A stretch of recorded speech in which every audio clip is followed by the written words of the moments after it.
Selvan, tug life ఈ సినిమాల్ని అందించినటువంటి మణిరత్నం గారికి ఈ రోజున ఈ అవార్డుతో పాటు గోల్డెన్ మొమెంటో మరియు 10 లక్షల రూపాయల క్యాష్ ప్రైజ్ ని అండ్ అలాగే ప్రశంసా పత్రాన్ని అందజేయడం జరుగుతుంది. Congratulations to Mani Ratnam sir.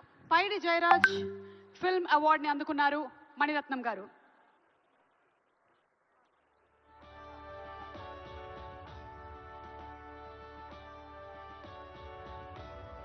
Congratulations Mani Ratnam గారు.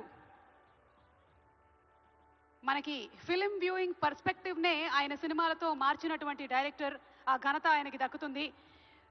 సో మణిరత్నం గారికి మరొకసారి శుభాకాంక్షలు తెలియచెప్తూ next BN Reddy film award. దిగ్గజ దర్శకులు బిఎన్ రెడ్డి గారు మల్లీశ్వరి అలాగే రంగుల రత్నం వంటి అద్భుతమైనటువంటి చిత్రాల్ని అందించారు.